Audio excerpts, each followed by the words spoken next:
నెల్లూరు జిల్లా కృష్ణపట్నం ముంబై జాతీయ రహదారి రక్తమోడుతోంది. రహదారి ప్రమాదాలకు ఈ మార్గం నిలయంగా మారింది. జాతీయ రహదారిని విస్తరించకపోవడం, ఇసుక టిప్పర్ల అతివేగమే ప్రమాదాలకు కారణంగా తెలుస్తోంది. ప్రభుత్వ ఆదేశాలతో రోడ్డు ప్రమాదాల కట్టడికి అధికారులు రంగంలోకి దిగారు. టిప్పర్లతో అక్రమంగా ఇసుకను తరలించకుండా చర్యలు తీసుకుంటున్నారు. మరింత సమాచారం మా ప్రతినిధి రాజారావు అందిస్తారు. నెల్లూరు జిల్లా సంగం మండలం పెరవణలో నిన్న జరిగిన రోడ్డు ప్రమాదంలో దాదాపు 7 మృతి చెందారు. 6 కుటుంబాల్లో తీవ్ర విషాదం నెలకొన్నది. అయితే ఈ ప్రాణాలు పోవడానికి 6 కుటుంబాలు వీధిన పడ్డానికి ప్రధాన కారణం ఇసుక అక్రమ రవాణా. ఈ ఇసుకని అడ్డగోలుగా అక్రమంగా ఒక పెద్ద వ్యాపారంగా మారిపోయింది. ఇది మనం చూస్తున్న ఈ ప్రాంతంలో ఇది సంగం నుంచి నెల్లూరు జిల్లాలో పెన్నా నది పరివాహ ప్రాంతాల్లో అనేక చోట్ల కూడా ఈ అక్రమ ఇసుక అనేది తవ్వకాలు చేస్తూనే ఉన్నారు. సంగం నుంచి పెన్నా నదిలోను, అదేవిధంగా పడమటి కంబంపాడు, ప్రతి రీచ్లోను మొత్తం మీద కూడా పొదిరెడ్డిపాడు ప్రాంతాలలో ఇసుక తవ్వకాలను అడ్డగోలుగా చేశారు.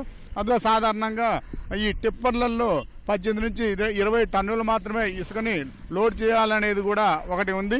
కానీ వీరు 42 టన్నులకు పైగా, అంటే రెట్టింపు ఇసుకని ఇక్కడి నుంచి బయటికి తరలించడం, ఇతర జిల్లాలకి అక్రమ వ్యాపారం చేయడం అనేది ఇక్కడ వ్యాపారులందరూ కూడా చేస్తున్న పరిస్థితి.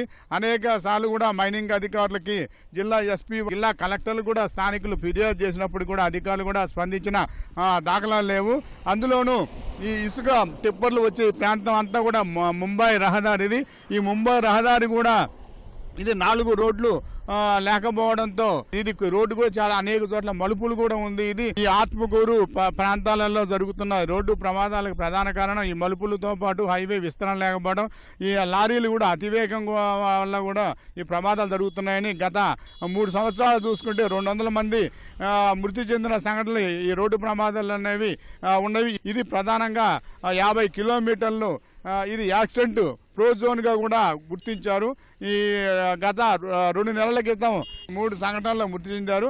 ఆ సమయంలో రాష్ట్ర ప్రభుత్వం ఆదేశాల మేరకు హైవే మొత్తం మీద కూడా డబ్బాలు ఏర్పాటు చేయటం, ఈ ట్రాఫిక్ సంబంధించి కొన్ని నిబంధనలు, మలుపుల వద్ద కొన్ని బోర్డులు ఇవన్నీ కూడా ఏర్పాటు చేశారు. అయితే నెల తిరగకుండానే సీసీ కెమెరా కూడా సరిగా పనిచేయడం లేదు.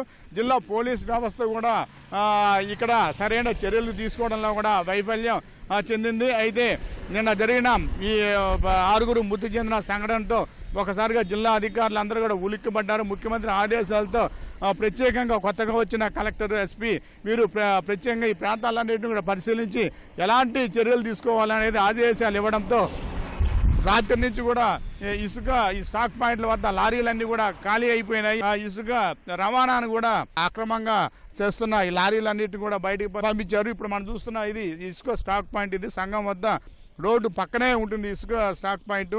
జాతీయ రహదారి మీద ఇసుక అంతా కూడా గాలికి వాహనాల మీద వచ్చి పడడం, అందులో ఈ లారీలు కూడా ఈ రోడ్డు టర్నింగ్ మలుపు వద్దనే దాదాపు 45 టన్నులు ఉండే ఈ ఇసుక లారీ ఒక్కసారిగా వేగంతో ప్రయాణిస్తూ ఎక్కడ కూడా వేగాన్ని నియంత్రించడం చేయలేక కార్లని ఢీకొనడం అనేది ఇక్కడ జరుగుతూ ఉన్న పరిస్థితి.